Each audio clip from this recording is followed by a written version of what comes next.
ರಸ್ತೆ ಬದಿ ನಡೆದುಕೊಂಡು ಹೋಗುತ್ತಿದ್ದ ಇಬ್ಬರು ಮಹಿಳೆಯರ ಮಾಂಗಲ್ಯ ಸರ ಕಸಿದು ಪರಾರಿಯಾಗಿದ್ದ ಇಬ್ಬರು ಆರೋಪಿಗಳು ಮತ್ತು ಆ ಸರವನ್ನ ಖರೀದಿಸಿದ್ದ ಜ್ಯುವೆಲರಿಯ ಇಬ್ಬರು ಮಾಲಕರನ್ನ ಮಂಗಳೂರು ಗ್ರಾಮಾಂತರ ಠಾಣೆಯ ಪೊಲೀಸರು ಬಂಧಿಸಿದ್ದಾರೆ.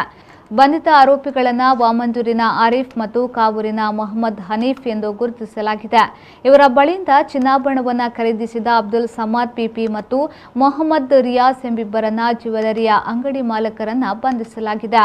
ಏಪ್ರಿಲ್ 12ರಂದು ಸಂಜೆ 5:40ಕ್ಕೆ ನೀರುಮಾರ್ಗದ ಪಾಲ್ದನೆ ಎಂಬಲ್ಲಿ ಮಮತಾ ಎಂಬುವರು ನಡೆದುಕೊಂಡು ಹೋಗುತ್ತಿದ್ದಾಗ ದ್ವಿಚಕ್ರ ವಾಹನದಲ್ಲಿ ಬಂದ ಆರಿಫ್ ಮತ್ತು ಹನೀಫ್ ದಾರಿ ಕೇಳುವ ನೆಪದಲ್ಲಿ ಮಮತಾರ ಕುತ್ತಿಗೆಯಲ್ಲಿದ್ದ 8 ಗ್ರಾಂ ಮಾಂಗಲ್ಯದ ಸರವನ್ನ ಕಸಿದಿದ್ರು.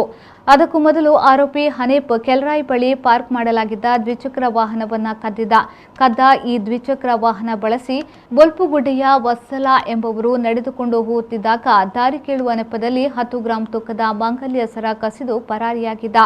ಇವರು ಕಸಿದು ತಂದ ಮಾಂಗಲ್ಯ ಸರವನ್ನ ಕಾಬೂರಿನ ನಕ್ಷತ್ರ ಜ್ಯುವೆಲರಿ ಶಾಪ್ನ ಮಾಲಕರಾದ ಅಬ್ದುಲ್ ಸಮಾದ್ ಮತ್ತು ಮೊಹಮ್ಮದ್ ರಿಯಾಸ್ ಖರೀದಿಸಿದ್ರು. ಹಾಗಾಗಿ ಪೊಲೀಸರು ಮಾಂಗಲ್ಯ ಸರ ಕಸಿದ ಹಾಗೂ ಅದನ್ನು ಖರೀದಿಸಿದವರನ್ನ ಬಂಧಿಸಿದ್ದಾರೆ.